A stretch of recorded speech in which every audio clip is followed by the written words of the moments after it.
चलिए खबरों में आगे बढ़ेंगे और रेवाड़ी गैंगरेप की ही बात करेंगे। इस गैंगरेप केस में 3 दिन बाद भी पुलिस के हाथ खाली है। हालांकि पुलिस ने इस मामले में एक डॉक्टर को भी हिरासत में लिया है। पुलिस ने आरोपियों की तस्वीरें जारी की हैं, लेकिन सुराग के तौर पर पुलिस के हाथ कुछ भी नहीं लगा। और ऐसे में बड़ा सवाल है कि आखिर रेवाड़ी के दरिंदों की गिरफ्तारी कब होगी। गैंगरेप का आरोपी नंबर 1 नाम मनीष। गैंगरेप का आरोपी नंबर 2 नाम निशु। गैंगरेप का आरोपी नंबर 3 नाम पंकज। पंकज, निशु और मनीष, ये उन 3 दरिंदों की तस्वीरें हैं जिन्होंने रेवाड़ी की टॉपर बेटी के साथ हैवानियत की हदें पार कर दी और अब फरार हैं। इन तीनों का पता बताने वाले को पुलिस ने 1 लाख रुपए देने की घोषणा भी की है। तीनों आरोपियों में से पंकज नाम का आरोपी एक फौजी है जो राजस्थान में तैनात है। पुलिस की माने तो पंकज को जल्द ही गिरफ्तार कर लिया जाएगा। पीड़ित लड़की है, उसके कहने से केस दर्ज हो गया है और आदमी आइडेंटिफाई हैं तीनों। और उसमें एक पंकज फौजी नाम का आदमी है जो कि राजस्थान में आर्मी यूनिट में है। उसने आज शाम को वहाँ रिपोर्ट करना है, वो छुट्टी पे है, तो उसके लिए वारंट जो है वो जारी करवा रहे हैं। पंकज, निशु और मनीष तीनों के खिलाफ नामजद मामला दर्ज है, लेकिन पुलिस के हाथ 3 दिन बाद भी खाली हैं। गैंगरेप केस में एसआईटी ने भी जांच शुरू कर दी है। एसआईटी हेड नाजनीन भसीन शुक्रवार रेवाड़ी पहुंची और सबसे पहले अस्पताल पहुंचकर पीड़िता का हाल जाना, जिसके बाद एसआईटी की टीम एक बार फिर मौकाए वारदात का मुआयना करने पहुंची। एसआईटी की माने तो तीनों आरोपी आसपास के ही हैं और उन्हें पकड़ने के लिए लगातार दबिश दी जा रही है। जी, फिलहाल हमारी जांच के अनुसार इसमें 3 लड़के आइडेंटिफाई हुए हैं और जिनकी तलाश में हम लगे हुए हैं और बहुत जल्दी हम इसमें कामयाबी हासिल करेंगे। इनकी संख्या ज़्यादा भी हो सकती है। ये जो विक्टिम हैं उनके स्टेटमेंट अनुसार ये पॉसिबिलिटी है। पॉजिटिव आइडेंटिफिकेशन नहीं हो पाई है अन्य लोगों की, लेकिन जैसे जैसे होती रहेगी उनकी गिरफ्तारियां हम करेंगे। इस मामले में गिरफ्तारी से लेकर सबूत जुटाने तक पुलिस वाले सवालों के घेरे में हैं। ऐसे में पुलिस ने लोगों से मदद मांगी है और आरोपियों का पता बताने वाले को इनाम देने की घोषणा की है। आपके जरिए हम पब्लिक से अपील करते हैं कि किसी को किसी भी प्रकार की इंफॉर्मेशन हो, कोई सुराग हो, ज़रूर हमसे इमीडिएटली संपर्क करके शेयर करें। नेक्स्ट हमने इसमें एक इनाम की घोषणा की है। इन लड़कों को जो पकड़वाएगा, जो सूचना देगा, जो हमारे केस को क्रैक करने में हेल्प करेगा, हम 1 लाख रुपए का इनाम इनके सिर पे हम देंगे। एसआईटी मामले की गहनता से जांच कर रही है और दावा कर रही है कि उसके हाथ जल्द ही गैंगरेप के गुनहगारों की गर्दन तक पहुंच जाएंगे। रेवाड़ी से पवन कुमार के साथ bureau report, news 18 Haryana. Rewari gangrape मामले में हरियाणा पुलिस सवालों के घेरे में है। हरियाणा पुलिस बेटियों की सुरक्षा को लेकर सेवा, सुरक्षा, सहयोग का लाख दावा रट ले, लेकिन असलियत में ऐसे मामलों में पुलिस हमेशा सवालों के कटघरे में खड़ी नजर आती है। इस बार भी यही हुआ। मामला दर्ज करवाने से लेकर आरोपियों की गिरफ्तारी तक पुलिस हर मोर्चे पर फेल साबित हुई है।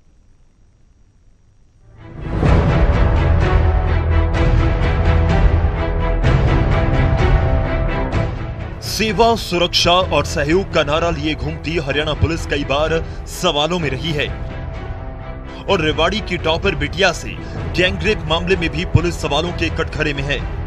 सवालों की कई उंगलियां हैं जो खाकी की तरफ उठ रही हैं। मसलन सबसे पहले तो गैंगरेप जैसे गंभीर अपराध में भी पुलिस सीमा विवाद में उलझी रही। बमुश्किल मामला दर्ज हुआ, लेकिन 3 दिन बाद भी पुलिस आरोपियों तक नहीं पहुंच पाई। जिस घर में गैंगरेप की वारदात हुई वहां की तस्वीरें मीडिया के पास थी, लेकिन जब पुलिस मौके पर पहुंची तो वहां ताला लगा हुआ था। बुधवार को कनीना बस स्टैंड के सामने से छात्रा को अगवा करने के बाद आरोपी रेवाड़ी के गांव में लेके आए और उस गांव के खेतों में बने इस कमरे में आरोप है कि यहां पर छात्रा के साथ सामूहिक दुष्कर्म किया गया। हालांकि पुलिस आज पहुंची है तहकीकात करने के लिए और सभी साक्ष्य यहां जुटाने के प्रयास किए जा रहे हैं, क्योंकि पीड़िता ने बताया था कि उसको गांव के खेतों के अंदर लेके गए, एक कुआं बना हुआ है, वहां पर कमरा है, वहां पर उसके साथ दुराचार किया गया।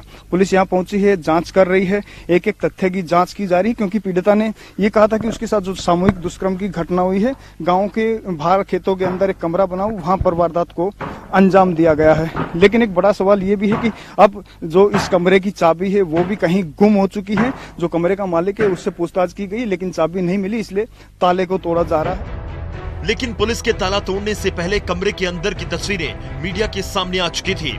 ऐसे में सवाल है कि पुलिस ने मौकाए वारदात पर पहुंचने में इतनी देर क्यों की? क्या पुलिस को कोई सुराग हाथ लगे, या जब तक पुलिस पहुंची तब तक सबूतों और मौकाए वारदात से छेड़छाड़ हो चुकी थी? कुल मिलाकर इस पूरे मामले में स्थानीय पुलिस का रवैया सवालों में रहा। शायद यही वजह रही कि वजीहत होते देख आनन फानन में एसआईटी गठित कर दी गई। रेवाड़ी की पुलिस पर इलाके के लोग भी सवाल उठा रहे हैं। पीड़िता के गांव वालों के मुताबिक बेटियों से ऐसी दरिंदगी पहले भी हुई है, लेकिन खाकी के रवैये के चलते उन्हें इंसाफ तो नहीं मिला। हाँ, समाज के ठेकेदारों और दरिंदों की हैवानियत के बोझ तले उन्हें मौत जरूर नसीब हुई। ये 10 दिन करीब पहले हुई है, सरकारी स्कूल में हो चुकी है जी। गरीब परिवार की लड़की हमारे बिल्कुल समीप की और बिना बाप की लड़की है जी। ये इस आवाज को जी दबा दिया गया, उनकी फोटो उतार दी गई। इस फोटो और इस पुलिस के डर से और इस बदनामी के डर से टाइम भी लड़के 7 के करीब थे। क्या यही लड़के थे जी? ये लड़के तो शायद सब नहीं थे, शायद एक आध हो सकते हैं, यानी इनमें से कोई शामिल था, शायद हो सकते हैं जी। जी गैंग ही नहीं, ये उसी गैंग में से हैं। गैंग ये सब की 20 की गैंग है कम से कम। कुछ दिन पहले बाड़ा में भी हुआ था जी, उस लड़की को करंट लगा के मार दी गई पुलिस के खाली दबाव के कारण। ये उन ग्रामीणों का उबाल है जिन्हें इस बेटी ने हिम्मत दी है, जिसके साथ हैवानियत की हदें पार कर दी गई। और सेवा, सुरक्षा, सहयोग का नारा बुलंद करने वाले पहले जिम्मेदारी की टोपियां एक दूसरे के सर पर पहनाते रहे और फिर जब जागे तो लकीर पीटते रहे। सवाल है कि जनता की रक्षा की कस्में खाने वाले अगर सेवा, सुरक्षा के नाम पर ऐसा पलीता लगाएंगे तो क्या होगा? रेवाड़ी से धीरेन्द्र के साथ पवन कुमार, न्यूज़ 18 हरियाणा।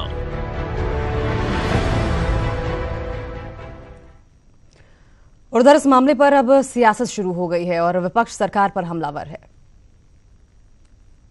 ये तो बड़ा घिनौना वो हुआ है और हम सब शर्मसार है पूरा हरियाणा। लेकिन जो सरकार तो government is there but there is no authority, और वो जब जहाँ ऐसे होती है तो कानून व्यवस्था बिल्कुल लच्चर हो गई है और एक अराजकता का माहौल बना हुआ है। तुरंत एक्शन होना चाहिए था। निंदनीय घटना है और मेरे ख्याल से तमाम हरियाणा वासी आज आहत है उस घटना को देखकर, जहां घंटों बीत जाने के बाद भी कोई भी कार्रवाई उन अपराधियों को पकड़ने के लिए सरकार द्वारा नहीं करेगी। और जिस तरह के हालात मुझे लगता है कि ये सॉरी स्टेट ऑफ अफेयर्स आज हरियाणा का है।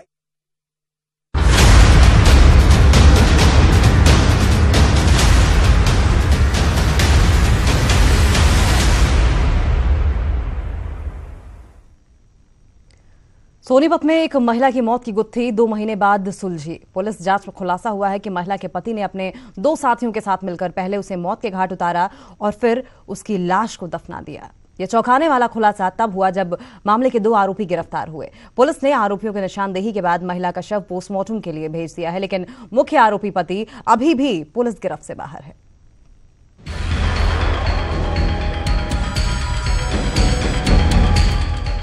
जिसके साथ 7 जन्मों का साथ निभाने की कस्में खाई थी, उसी ने मौत की नींद सुला दिया। खूबसूरत नजर आने वाले रिश्ते का ऐसा परिणाम होगा, ये तो उसने सोचा भी नहीं था।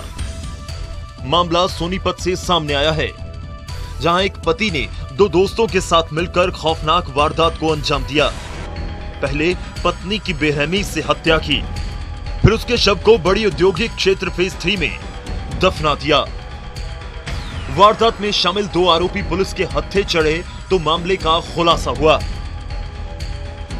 पूछताछ के दौरान उन्होंने मुकदमे का खुलासा किया कि हमने दिनांक 14-15-7 की रात्रि को सुरक्षा पत्नी राजीव इलियास राजू की राजू के साथ मिलकर सिर में राड मारकर हत्या कर दी थी और हत्या के बाद उसकी डेड बॉडी को बड़ी इंडस्ट्री एरिया में दबा दिया था, जो आज दौरान तफ्तीश डेड बॉडी को वहां से खुदवा कर बरामद किया गया है। दरअसल करीब 5 साल पहले रोहतक की रहने वाली सुरक्षा शादी.com के जरिए राजीव के संपर्क में आई। रिश्ता तय हुआ, लेकिन उसी दौरान किसी मामले में राजीव सीबीआई के हत्थे चढ़ गया।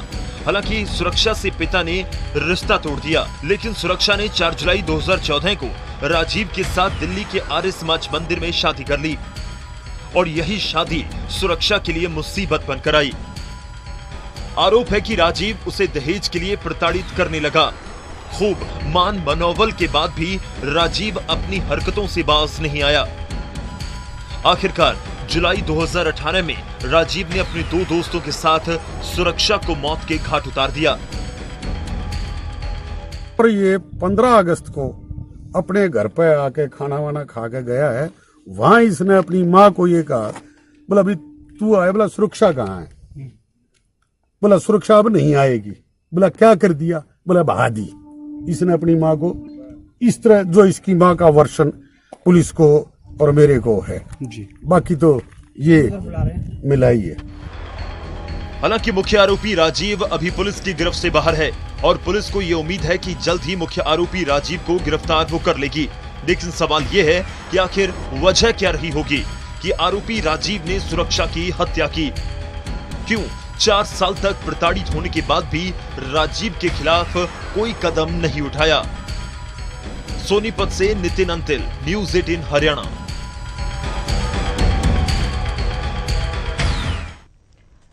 साधुओं को नपुंसक बनाने के मामले में मुख्य गवाह और शिकायतकर्ता हंसराज को जान से मारने की धमकी मिली है। हंसराज के मुताबिक डेयरी की तरफ से उस पर केस वापस लेने के लिए दबाव बनाया जा रहा है। डेयरी के अनुयायी की तरफ से उसे केस वापस लेने की एवज में पैसों की पेशकश की गई और ऐसा न करने पर जान से मारने की भी धमकी दी गई, जिसके बाद हंसराज ने टोहाना थाने में शिकायत दर्ज करवाई है।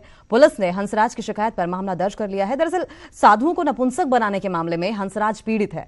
हंसराज की शिकायत के बाद राम रहीम के खिलाफ साधुओं को नपुंसक बनाने का मामला चल रहा है और वो इस मामले में मुख्य गवाह भी है। पुलिस ने हंसराज की शिकायत पर नामजद मामला दर्ज किया है, लेकिन अब तक आरोपी की गिरफ्तारी नहीं हो पाई है।